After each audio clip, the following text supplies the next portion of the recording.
that the sun shines down its power to all the world and makes the wind blow strong as it will. I wonder how gentle rains can fall upon the land, so lovely earth can stay lovely still.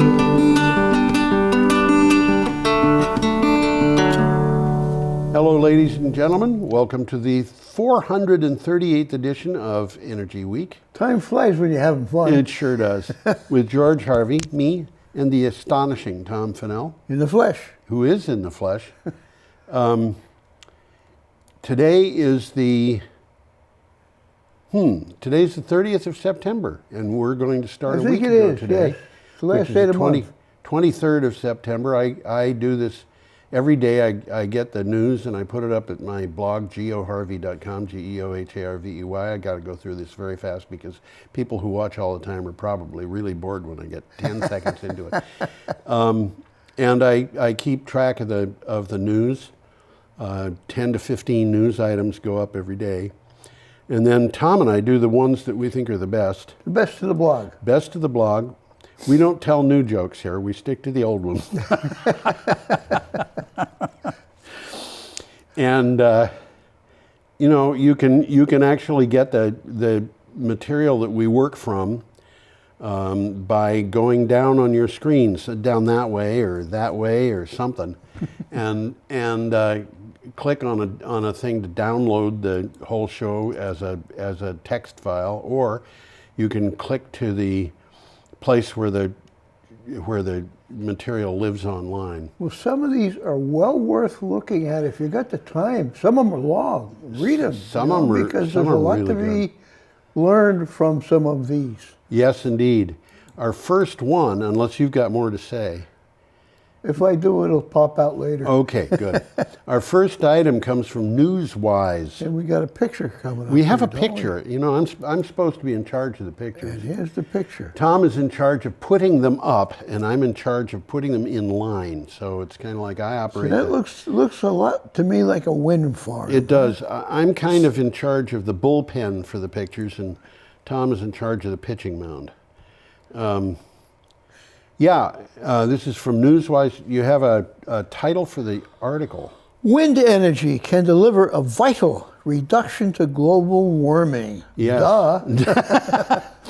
Implementing advanced wind energy scenarios could greatly reduce the growth of atmospheric, average atmospheric temperatures of global warming. The reduction would be 0.3 degrees to 0.8 degrees Celsius by the end of the century. So it doesn't sound like much. It doesn't sound like much, but the difference between 0.8 degrees and the difference of 0.8 degrees 0.3 is the difference between 1.5 degrees Celsius and 2.3 degrees Celsius, and that's a huge difference. Okay. Okay. Yes, it is. It is. You know, we're not used to thinking in terms of No, Celsius. we aren't. But I keep... 10 degrees is bigger. 1 degree allows the atmosphere to absorb 7% more water, which means 7% more water to get dumped. Yeah, it is. I mean, that's part of what's happening. And it doesn't get distributed evenly on the whole globe. Or in the water. So it happens that the Gulf of Mexico is a place that can really pick up a lot of this heat. As it has been doing this year. And it can be like 7 degrees hotter than normal. Yeah. Which is not only bad for fishing, it's also... It sucks up more moisture. It just makes that thing a system that can produce stronger hurricanes with lots more water in them. Well, I look at the weather map almost daily. And New Orleans was getting a lot of rain this year. But it's been surviving because they had the intelligence after Katrina to work on the systems that they had to have operable in order to survive. And so even though this last hurricane that they had was far, far worse than Katrina, they were more prepared. They were more prepared. They had very few deaths. They had a very small amount of destruction. So the quick takeaway here, global wind resources exceed electricity demand, okay? And the cost of energy from wind turbines has declined sharply. Yeah, indeed, it has. And photovoltaic too, even more so. Yeah. Accelerating wind technology is a logical and cost-effective strategy. And you know, reading this article, I came to the conclusion that it might not be possible really to address climate change without greatly increasing the amount of wind energy that we've got going. Well, in simple English, we got to stop burning things. Yeah, we do. So, should we move on? Can't dance. Okay, we have a nice picture of air pollution. A nice picture of air pollution. This is from the BBC.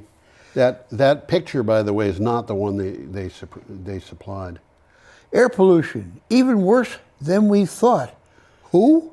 Well, WHO is the World Health Organization. That's right. Okay. Air pollution is even more dangerous than previously thought, the World Health Organization warned, as it reduces the maximum safe levels of key pollutants,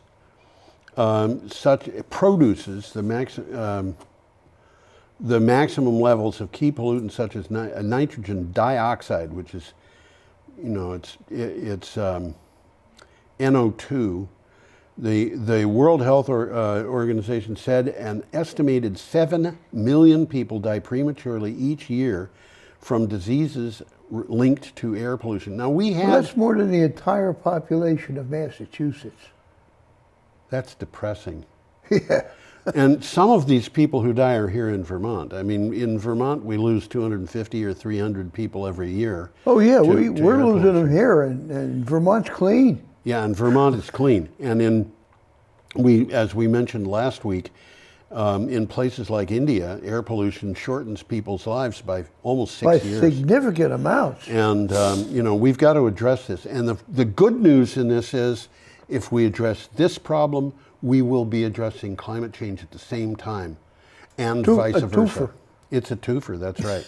Well, air pollution is linked to conditions like heart disease and strokes, which we've talked about. Yeah. It really is. Yeah. In children, it can reduce lung growth and cause aggravated asthma. Oh, man. But there aren't any benefits for anybody, really. Not from air pollution, no. Yeah. Okay, I'm gonna go on to the next item. Oh, we got a nice picture here. Of Boris Johnson, the man with the messy hair. This is from CNN. That picture reminds me so much of, what was the name? Oh, yes, I know. It was Hugh Grant was in a movie called Love Actually. Uh-huh. And he played the Prime Minister of the UK in the picture. It was a comedy. So. Well, Johnson looks like he brushes his hair with an egg beater. I think he actually does. Actually, to tell you the truth, I think he's got a hairdresser who purposely messes things up. I think that's what happens. I always think of Boris as the butler in a B-grade Jacqueline movie. Well, he's always called Boris. There's also Boris and Natasha, who were in Rocky and Bullwinkle. Yeah, Rocky and Bullwinkle, right. Okay. What do you have for a title for the article? Well, we got a title here called, where is it? I could read it if you want. It's right in front of me. British Prime Minister Johnson says the world needs to grow up and deal with climate change. Yeah, that's an interesting way of putting it. Humanity needs to grow up and deal with the issue of climate change, UK Prime Minister Boris Johnson told world leaders at the UN General Assembly in New York. Johnson slammed the world's inadequate response to the climate crisis. You know, my daughter lives in Scotland, and of course Scotland is part of the UK that this guy is the Prime Minister of. At least this week it is. Yeah, well, yeah. And she would vote for in Scottish separatism. She would. Well, there's a growing movement for that. Yeah, there is, and I think she would tell Boris Johnson that he should grow up. But there's a 2-minute video on this website that's worth looking at. Yes, indeed. And I got a long quote here. If you don't mind, I'll say it. Say it. We still cling with parts of our minds to the infantile belief that the world is made for our gratification and pleasure. And we combine this narcissism with an assumption of our own immortality. We believe that someone else will clear up the mess because that is what somebody else has always done. Yeah, we're entitled. Okay? We trash our habitats again and again with the inductive reasoning that we've gotten away with it so far and therefore we'll get away with it again.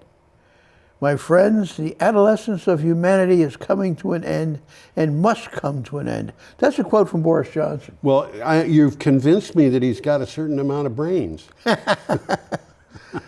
We need all countries, every single one of you, to step up to the commitment to very substantial reductions by 2030. You know, I'll tell you something else, Tom. We aren't going to get poor countries to commit unless we help them. Absolutely. You know, absolutely. I mean, we have the means, they don't. Absolutely, yeah. And helping them might mean loaning them money, but in the case of a few countries like the Marshall Islands, we're going to have to do more than that.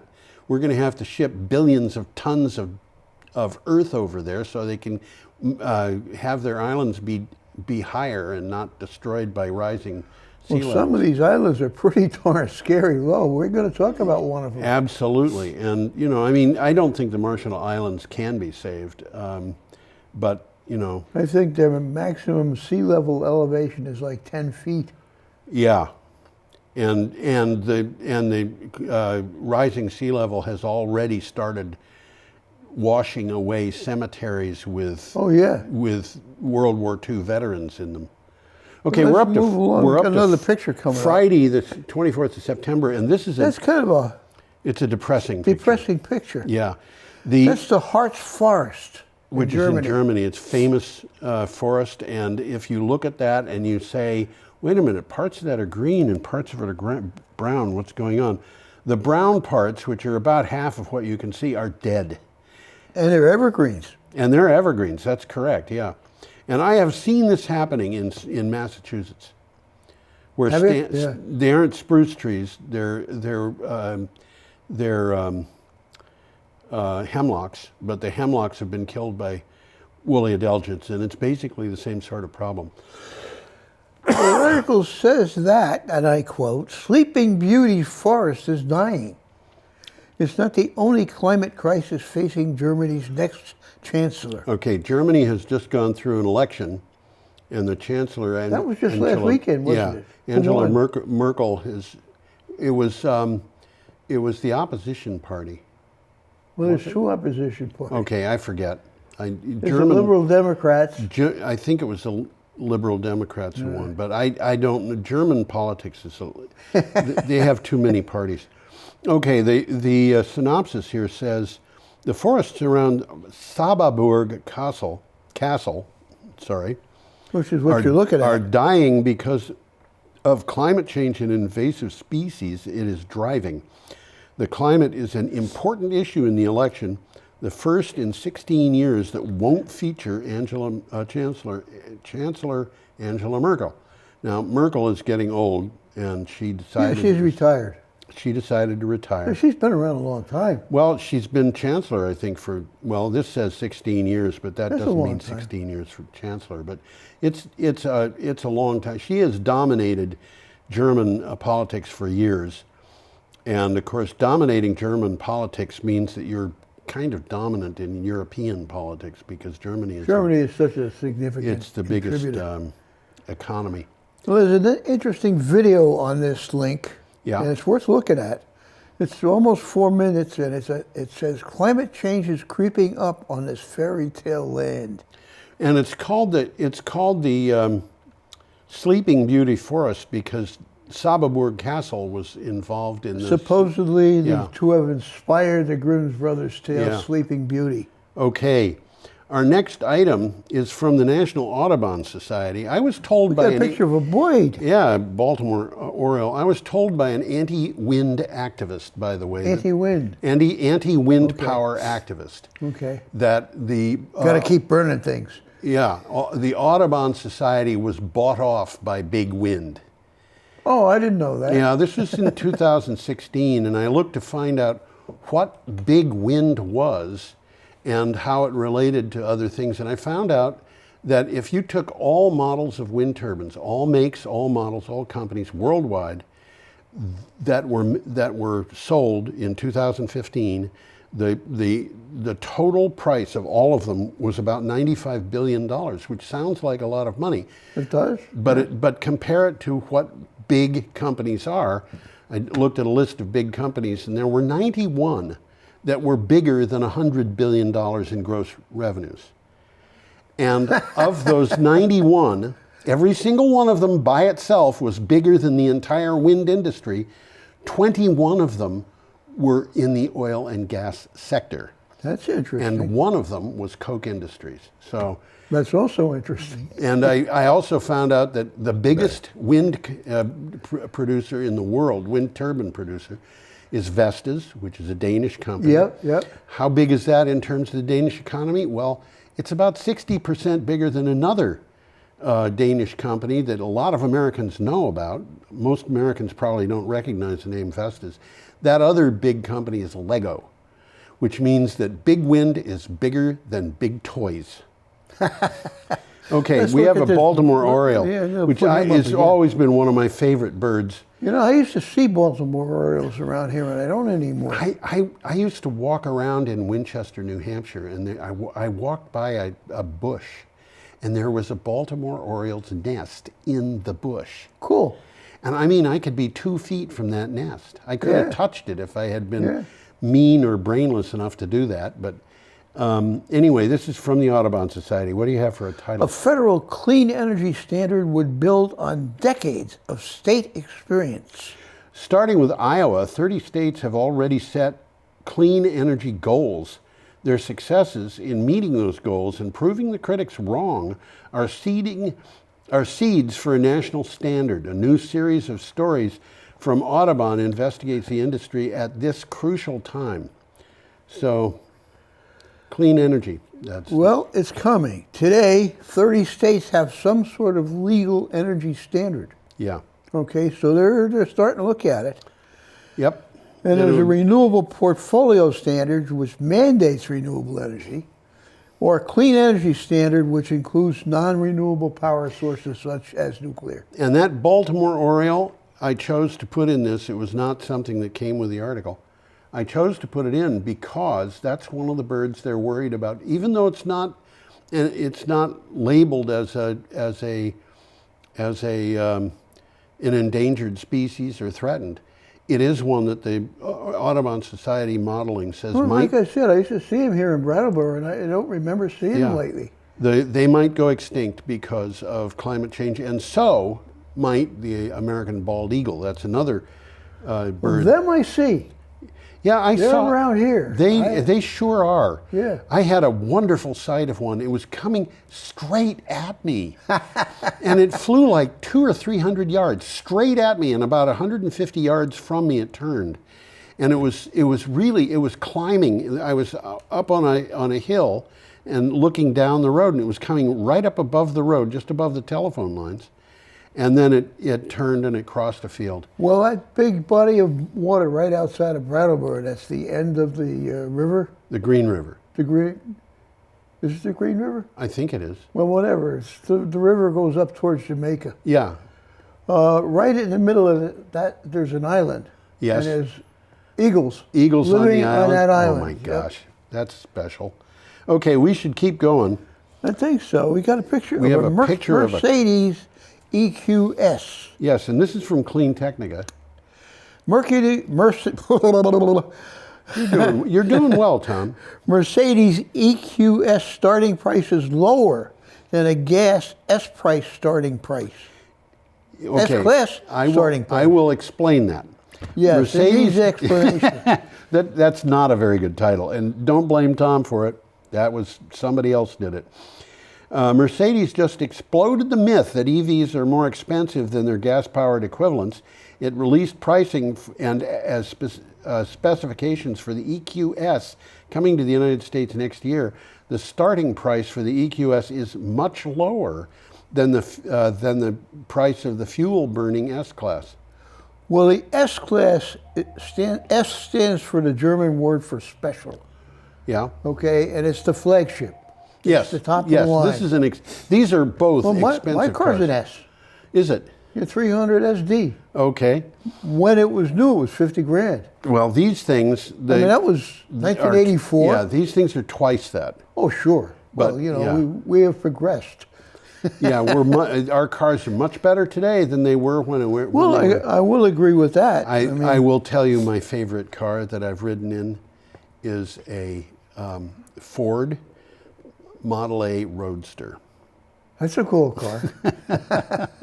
Well, the only thing special about my car is that electric windows. Yeah. Okay. We should go on. The biggest reason to opt for this S580 is it Yeah. includes an extraordinarily wide 56-inch hyperscreen. Oh my gosh.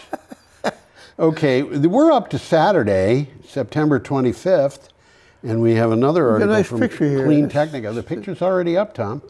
Yeah, it is, isn't it? It is, isn't it? Yeah. You're ahead of me Okay. here. I wouldn't mind living there. Okay. That's an urban farm, according to the image. Yes. And what do you have for a title? The San Francisco housing development comes with its own farm. Some things like the Golden Gate Bridge and cable cars just scream San Francisco. But a new housing development in San Francisco may take the peak California crown. Designed by AgriHood, it includes something you might not expect in plans, its own farm. And there you Well, go. you can see the people working in the field I there. bet they're not even paid. This is slave labor. Well, they get free veggies or something like that. I think that's what they're doing it for. Yeah. I wouldn't mind living in a place like that at all. I wouldn't It either. makes sense. But you know, I think I'd prefer to have something other than a vegetable garden, Like what? an orchard. Oh, I think there's trees there. I think I know. There are trees there. It said there's fruit-bearing trees there. Yeah.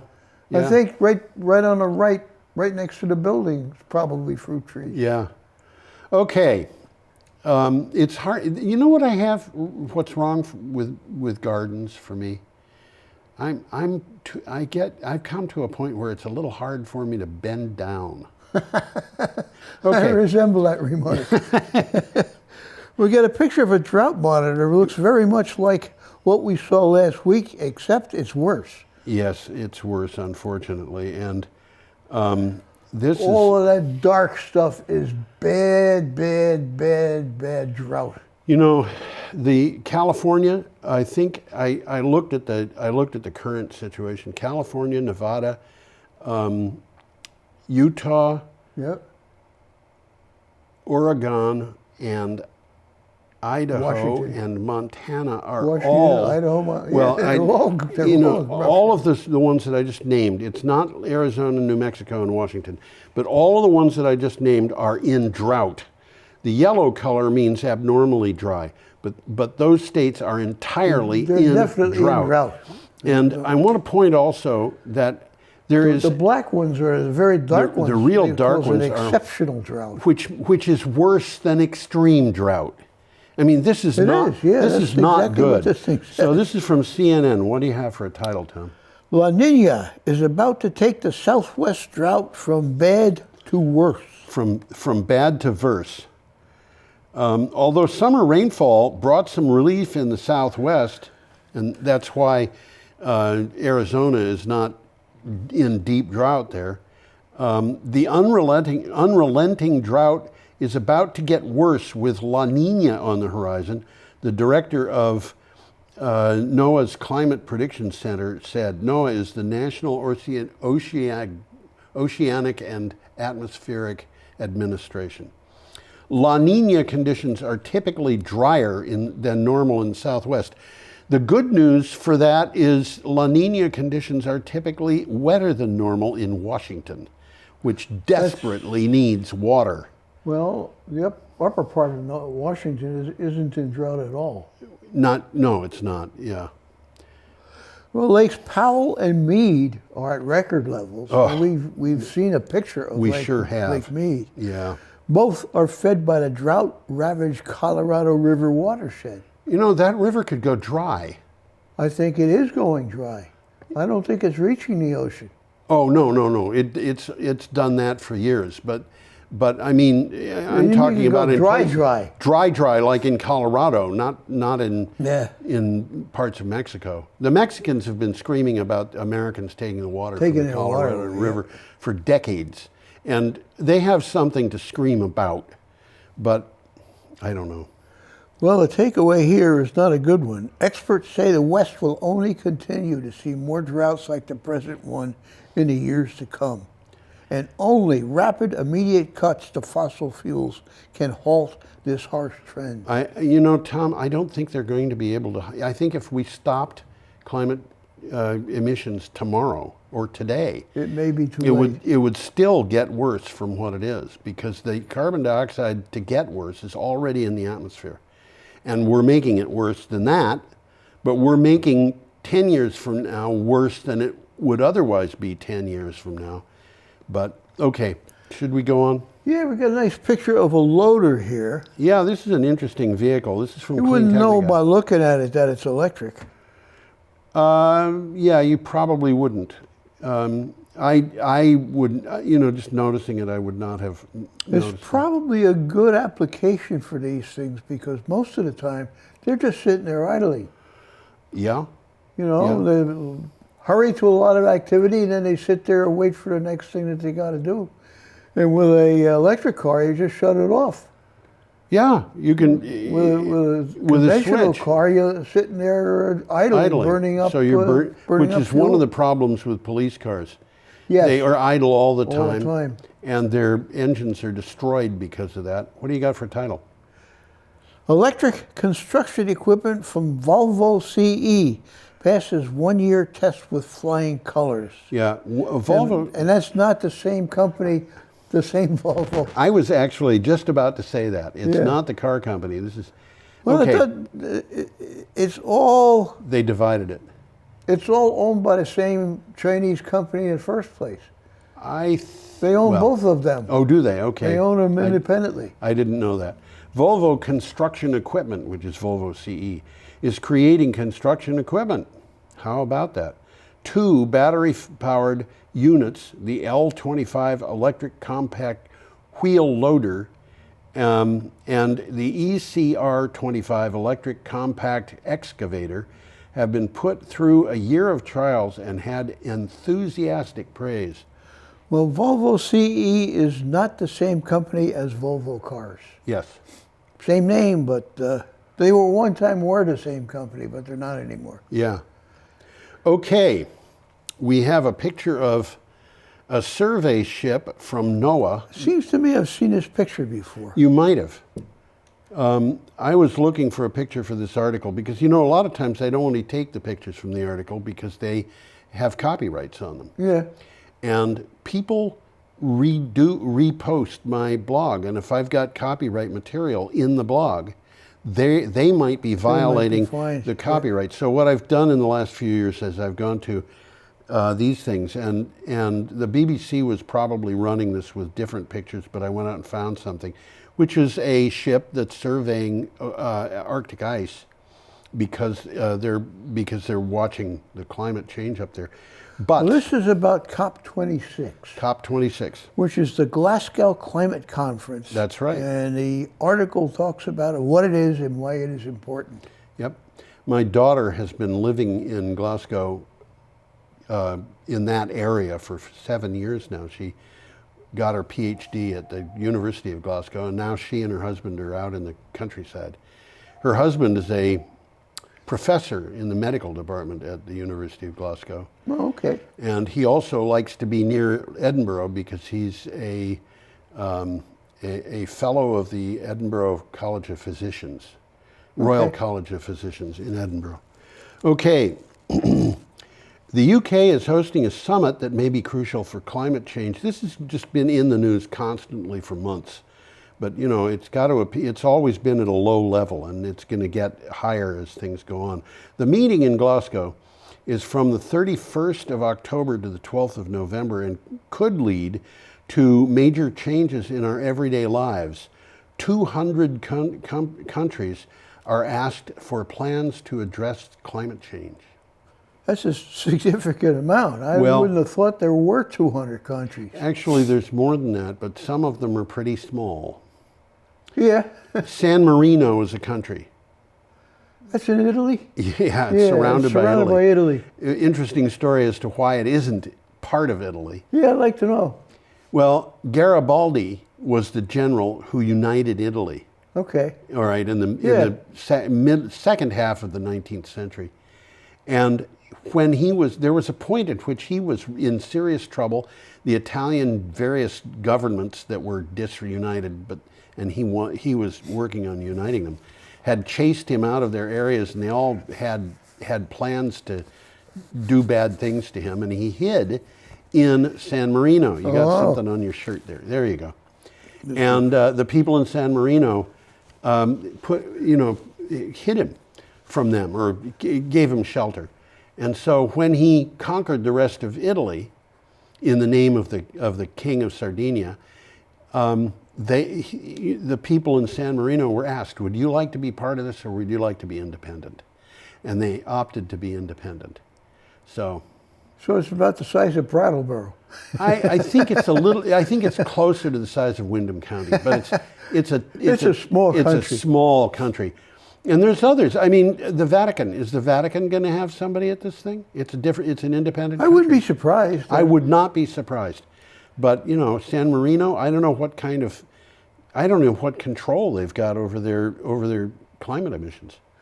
Well, the COP, as in COP26, stands for the Conference of the Parties. Yes. It was established by the UN, and COP1 took place in 1995. This is COP26. Right. Which makes sense. Which makes sense. And they're getting together and they're saying, we got to do something. Yep. Okay, we have another thing coming up here, which is wind farm in Morocco. And this is one of the wackiest. Who'd have thunk? Huh? One of the wackiest stories I've heard of, but it might actually work. Well, Morocco, for those who want to know, is opposite Spain. Right. At the entrance to the Mediterranean. Right. And it's famous for being the host of the town Casablanca. That's right. That's true. And it's also a place that has been really working hard on renewable energy. This article is from Energy Voice. What do you have for a title? X-Links launches Morocco, UK renewable energy plan. Now this is significant. Yeah. Morocco to the UK. This is crazy. That's 1,600 miles. They're going to make an extension cord 1,600 miles long. Okay, let me read this. X-Links has set out plans to explore clean electricity in Morocco and export it to the UK via a high voltage DC subsea cable, or more than one. The Morocco UK power project will generate 3.6 gigawatts. Gigawatts is bigawatts, I baby. knew you were going to say that, Tom, but it's absolutely true. It is. Of absolutely. Electricity in the North African state, state meaning Morocco, and that doesn't mean state like state in the United States, that means country. Using solar and wind, the project will also include a 5 gigawatt, 20 gigawatt hour battery. Imagine a 20 gigawatt hour battery. That's bigger than my flashlight. I mean, it makes sense, They have a lot of sun. It's a desert country. Yeah. They got a lot of sun. They got a lot of wind. Yeah. Okay. They don't have much rain. Yeah. So they're sucking up the sun one way or another, making energy, and saving it in a very large battery. Yeah. 20 gigawatts, just to give you an idea. A 20 gigawatt hour battery. The Vermont Yankee nuclear plant was about 5 megawatts, wasn't it? It was about 500 megawatts. 500 megawatts. Yeah, and then it got half a gigawatt. It got upgraded. But if you take it the way it was originally, it would mean that this battery at any given time can put out 10 times as much electricity as that power plant was producing.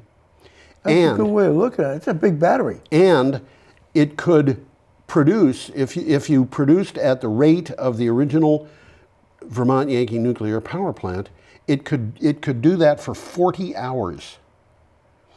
So Wow. this is a big deal, and they're talking about exporting that electricity to the UK. Well, I got to tell you, a 1,600-mile power line is a little on the lengthy side. I would say that somewhere along the line they got to splice that. I think they probably are not going to be able to make it in one piece and then ship it out on one ship. It's not going to work. Well, it's interesting because X-Links, the company that they mentioned here, is going to create the cable manufacturing business in the UK. So they're going to make the cables right there in the UK. This is extraordinary. I'm sitting here and I'm thinking, X-Links is not a tried and true company. It's a relatively new company. I think so, yeah. And I'm sitting here thinking, I don't think this is ever going to happen, except for one thing. It could happen. Well, we got to figure out who's putting the money up besides Yeah, we do. Okay. We have a picture here of Nice picture pump here of- jacks. It's one of those walking donkeys, nodding donkeys. Nodding donkeys, although it's more than one of them. There's two of them there. There's two of them there. There might be others in the background. This is from Clean Technica. Lying, cheating, oil and gas companies stick taxpayers with the cleanup bill. Yeah, there you go. Why not? Why not? There are millions. This is literally This is a serious millions article. of abandoned gas and oil wells all over the United States. Many states require oil and gas companies to put up a bond to cover the cost of closing them down. But in practice, the bond is often just a small part of the actual cost. Taxpayers have to pay the difference. And I remember the figure from the article that they used for an example was 10%. So if the cost of shutting down the oil well, which has stopped producing oil, is $100,000, the bond They that was just put walk up is away. $10,000. They walk away from it. Well, that's just what they do. Yeah. Drill more wells. When they stop producing, pack up your equipment and go drill down the road a bit. And in a day of fracking, that new well could be kind of not really worth working in a few months. Well, that is actually happening. They're fracking for oil or gas, and they're not getting the output that they expected. So there it goes. That's goodbye. So they walk away from it. Yeah. We should probably go on, Tom. Can't dance. We're up to Monday. This is a neat little place, huh?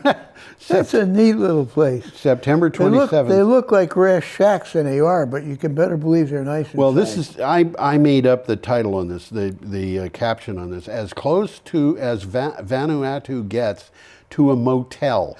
That is, Well, if you look in there carefully, you can see the actual motel back there hiding in the trees. Is it? You can see the green roof. The green roof and the Yeah, trees. it's I'll right take there in your the word. middle. I see a peaked There's roof. 2 green roofs. Okay, I will take it. Up there and buried in Okay. the trees. What do you have for a title for this? As close as Vanuatu gets No, to no, a no, no. motel. Oh, For the Vanuatu will seek International Court of Justice opinion on climate protection. Yeah, the Pacific Island nation of Vanuatu wants the International Court of Justice to weigh in on the rights of the nation's current and future residents to protection from climate change. Vanuatu is the home of nearly 250,000 residents, all threatened by the climate crisis. Well, Vanuatu is an island country, Yeah. and it's about 1,000 miles northeast of Australia, and there's 83 small islands. Oh my gosh. And reading about it, I think the highest elevation in Vanuatu is 10 feet above sea level. Yeah, and that could be completely gone. Not even One high waves. tide could take it. Yeah, yeah.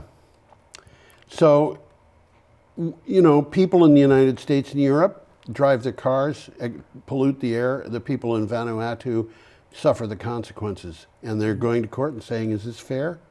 And if the court says yes, then it has lost my respect. I'm sorry, I have contempt for that court. Okay, should we go on? I think we should. We got another one here. We got a Geely it is, geometry, EX3. Yeah. And Geely is the biggest automobile company you never heard of. Well, I'll grant you that. This is from Clean Technica. Why don't you put the picture up so people can see it? Well, I think I can do that. The Geely Geometry. It looks like it's got a grill, but it doesn't. Okay, what do you have? What's the title? Geely Geometry EX3 electric SUV is priced below $10,000. Yeah. Wow. Geely There's is, a lot of pics in this. yeah, there are too many. Geely is the Chinese owner of Volvo cars, Yes, believe they it are. or not.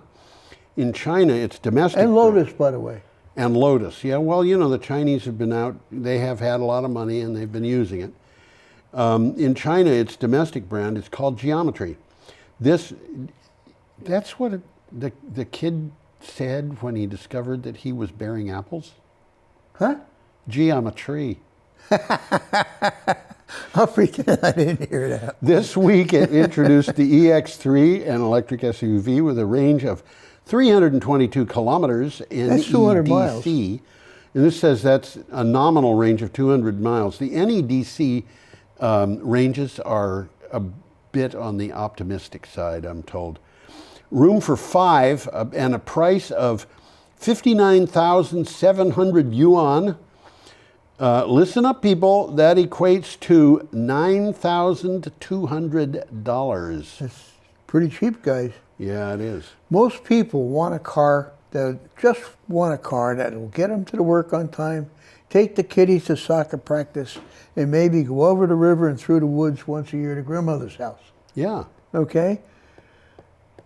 Geely is hardly a household name outside of China, but the company makes a lot of cars there, and it does. It makes a They lot of make, cars. They make about there. 15 different cars. Yeah. They're a company that's comparable to GM and so forth in terms of what it Oh, does. definitely. Yeah. No question about it. Yep. They own Volvo cars. They own the London Taxi Company, which makes the London taxis. Yes. Okay? And they own 51% of Lotus. Ha. So the least expensive electric car today in Europe sells for 23 grand. This car is selling for 10. Right. Okay, our next item comes from Renews. And Tom and I were wondering whether that actually is a wren. I put that picture I up. think it's a wren, but it's not I- an American wren. It's not, I think that's an Irish wren. I think it is. Well, Yeah. you can tell by the brogue. I think, and the fact that it's got red hair. Well, the Board Nimona eyes a 200 megawatt hybrid park in the Irish Midlands. This is from And the Board Nimona is the Turf Development Board. Yeah. And turf is what they call Peat. Peat. Yeah. Same stuff. Which And they're up not until doing it. recently, they were using to generate power, but Yeah, they've stopped. They've stopped. This is from Renews. Board Nimona has unveiled plans for a hybrid energy park in the Irish Midlands. The developer wants to build a wind farm, solar array, energy station, and green hydrogen facility. This is 4 items in this hybrid Right in this facility. one spot. With a capacity of at least 200 megawatts on 3,000 hectares of land in Meath, O'Falley, and Westmeath. Well, that's right smack dab in the middle of Ireland. Yeah, well, they want to be able to Absolutely. reach everybody. Yeah. And we're talking about 7,400, well, 3,000 hectares, 12 square miles. Okay. Okay. And they've used peat for power, but I don't think that's in the cards anymore. Not in the cards anymore. No, they, as you said, they stopped that down. Okay. Interesting picture of that post with the bird sitting on it. Yeah. We're going to see a little bit more about posts like that in the next picture. There they are. It is, there they are.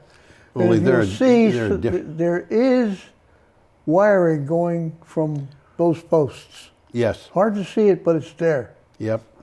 Okay, this one is from the BBC, and that picture, by the way, the transmission pylons in that picture is actually in Tibet, but it's not in the Highlands area. It's Well, you can see a latticework steel tower, yep, and then in the background you can see a wooden pole line. yeah, and then these little short poles have wires attached to them. Yeah. I don't know what's going on there, but Well, they're moving a lot of power around. this is a part of Tibet that doesn't have high mountains showing. What But do you have the for- point of it is that that pole on the left Yeah, is the same pole we just looked at. but it doesn't have the same Doesn't wren have the on it. wren on top of it. Okay. They couldn't rent a wren that day. Ah. Goldman Sachs cuts China growth forecast over power outages. Goldman Sachs cut its growth forecast for China as the country struggles with energy shortages. It expects China's economy will expand 7.8% this year, down from its previous estimate of 8.2%. That doesn't sound like a lot of change. Well, China's 40% of China's industrial activity has been affected. Yeah. And China remains highly dependent on coal Yes, for electricity generation. absolutely. Environmental controls, supply constraints, and soaring prices have caused power outages, and those soaring prices are happening all over the world. Yes, the article does mention that. Yeah, Now let's move along here. if you wish. That picture there looks like an arm and a hand, you know? Okay, The plug there. yes, Looks like a wrist, you know, an arm and a it hand. does, sort of. Yeah. Okay, Well, that's a car getting charged. yes, this is from Clean Technica. Plug-in vehicles hit 22% market share in Europe. The European passenger plug-in electric market is staying in the fast lane. More than 155,000 plug-in vehicles were registered in August, an increase of 60% year over year. This performance is even more impressive when we consider that the overall auto market is in the doldrums, and by golly, it is in the doldrums. It is that. I mean, the auto market in Europe has been depressed badly for almost 2 years now. Well, the article has a lot of graphs. So if you like graphs, it breaks them all down by make and model. And VW and Tesla are leading. Yeah. Okay. And battery electric vehicles are now the majority of the cars being sold in Europe. Interesting. Yeah. Well, it's the wave of the future. I mean, the internal combustion engine is dead. Well, it's not quite dead. It's still kicking. It's suffering badly. It's suffering badly. Its demise is, I think, Imminent. imminent. That is the word I was seeking for. Okay. And there's a Ford Mustang, a Mach-E, and how can you tell it's electric? Well, I'm looking at that thing. I think they painted the grill black. Well, it's not a grill. I know. They wanted it to look like a grill.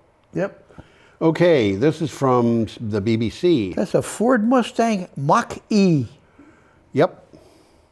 Which, by the way, it seems like everybody wants. I think they're sold out for the rest of this year and well into next year in the United States. Looks like a neat little car. It does.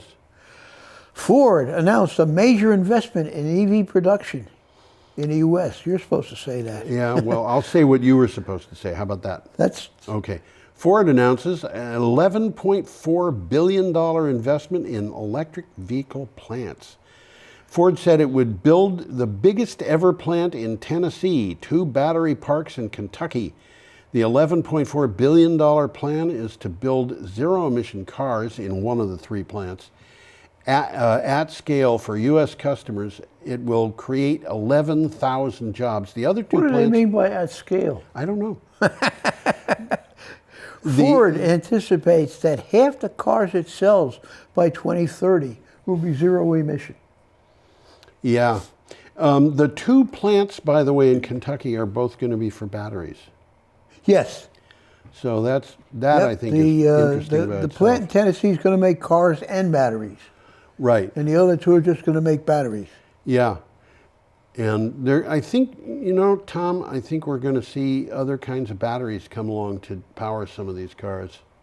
Well, you've heard me say that back when I was in school, I think we spent 47 minutes talking about batteries. Yeah, you've They said that. hadn't changed for 100 years. Yeah. They have changed more in the last 100 weeks than they have in the last 100 years. I'm writing an article now for Green Energy Times about a battery maker, and there, you know, we're in a different world than we were 5 years ago. Oh, absolutely. And I've looked at some of the battery designs. They blow my mind. You know, they're traditional batteries inside a container, but the container is filled with hydrogen or something like that. Something, you know, it's looks like a bottle. Who ever heard of this being a battery? Batteries are full of acid and lead. Let's get over it. You know? Okay, I'm going to go on. Well, okay. We have a wind farm here. This is a Walney offshore wind farm. And this particular article comes from Oil Price, which, by the way, usually doesn't provide pictures, which is why I went off to find this one. Well, the chief of the International Energy Agency, who's called Fatih Birol, he is saying, don't blame renewables for Europe's energy crunch. Yeah, they're having a terrible problem with energy in Europe, all over Europe. And you know, a lot of people who are in the oil and gas sector are saying blame renewables for it. The energy squeeze yeah, that's in Europe, what they're saying, but they're wrong. Yeah, I mean, you know, the energy squeeze in Europe has nothing to do with the continent's energy transition plans. Fatih Birol said, he's the head of the International Energy Agency. He said that to the European Parliament's Energy and Environment Committees, and he took the opportunity to point a finger at Russia. Well, Birol says, and this is a quote, it is inaccurate and unfair to explain these high energy prices as a result of clean energy transition. Well, they're blaming the transition, and it's not what's happening. Yeah, I think what's happened is the Europeans have got overly dependent on Russia, and Russia is flexing its muscles. Kind of saying, you guys are going to have to do what we want you to do, or we're not going to give you any natural gas. Let's move along here. We got a nice picture coming up. Let's do that. This is an interesting picture. It says this is a pipeline odorant injection. That is not deodorant, it is odorant. They're making things stink. It makes the gas smell because normally you wouldn't smell it. That's right. So if it's leaking, you know it. Yeah, that's right. You want to know in your house if you have left the gas on in your before you light stove. a cigarette. Yeah, and you know what happens when I know. you do that? But you have to have a lot of natural gas in the air. Well, if there wasn't a odorant in it, you wouldn't know that. You wouldn't know. That's right. So if you look at this, it says in the upper right-hand corner there's that white sign that says Mercaptan Mixtures Liquid NOS. Mercaptans are a class of chemicals that are very, very smelly. That's what you were telling me earlier. Ethyl mercaptan is the one that it might not be in the current Guinness Book of World Records, but in the old Guinness Book of World Records, it said that was the stinkiest substance known to man. They don't know my dog, do they? What? They don't know my dog, do they? No. Oilprice.com. What do you have for title? Home heating sticker shock. The cost of natural gas is up 180%. By the way, this is not Oil Price. This is CNN. Prices for natural gas, the most common way to heat homes and leading fuel source for generating electricity in the UK, have surged more than 100%, 180% in the last 12, in the United States, in the last 12 months to $5.90 per million British thermal units. Have you ever held a British thermal unit on your finger? I have not. Neither have I. Natural gas has not been this expensive since February of 2014. Well, everything's expensive. We're undergoing a cycle of inflation for the first time in many years. Yes, and this natural gas thing, there are a lot of things to point fingers at, but the natural gas we're just too dependent on this natural gas. Well, it's convenient for the producers. To have the prices go up. Yeah. Well, the problem, they're between the rock and the hard place here. The prices of natural gas go up, and people don't want to build new natural gas plants. And that's been going on for 5 years now. The prices go down, and they don't make money. So they either lose customers or they don't make money. That's One their of the choice. things that's happening is the fracking isn't playing producing out. what they expected. Yes, that's right. Should we go on? Yeah, we got a picture of an interesting car here. I like this little car. The Wuling Mini EV. The Wuling is one of the biggest. This is the Wuling Hongguang Mini EV. Is one of the biggest selling cars in the world. Room for your ass and a gallon of gas. Oh, no, that's not nice. Okay, Should I have said arse? I think it would have And been Gars. It doesn't rhyme. Okay, this is from Clean Technica. SAIC, GM, and Wuling to release a remix of the smash hit Mini EV. SAIC. That's a Mini EV. I mean, that's all you need for most people, most of the time. I absolutely agree. China's top-selling EV is getting a remix. The Wuling Hongguang Mini EV upgrade has a slightly longer wheelbase, a 26 kilowatt-hour battery up from 9.2. That's a big change. And a 13.8. Yeah, that's a big change. A 2.5 times. 8 kilowatt in current models. The new version of the popular EV will sell. This is the car. You know, it will sell for In China. for $5,500. Wow. Now in the United States, Order me 3 of them, huh? One for breakfast, one for lunch, and one for dinner. absolutely, or why not 5? One for each finger on your right hand. This car would and the not motor sell. is 40 horsepower, by the way. Which is what the old VW Bug was. Absolutely. When it was a powerful VW Bug, not one of the early ones. They were 32. I think the first one was 28. Was it? Well, I had a 1952 Oh, I could believe that was 28. with 2 little windows in the back. Oh, you had one of those. Well, yeah, it was privately imported. It was before VW even operated in the United States. Oh, man. I I bought envy it, you. I even remember the guy I bought it from, Meyer Feinstein. Really? And I paid $100 for it. He knocked off $20 because it was indented. Oh, my God.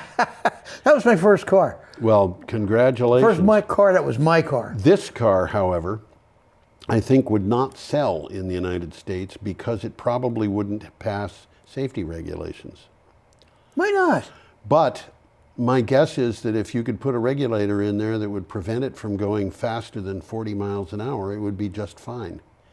Because there is a class of cars called neighborhood vehicles and another class called city vehicles. And these city vehicles, you know... Well, they're selling a lot of these things. Yeah. It's been on the market for less than 2 years. Yeah. It's already sold 400,000 units. 400,000. And just to put that in perspective, it took almost 10 years for the Nissan Leaf to sell that many. Yeah. Okay? And it's taken so these they're guys selling too. Well, a you know lot of what? cars. They don't have to export them. And the reason why they don't have to export them is because everybody in China wants a car. Yeah. And a lot of people don't have cars.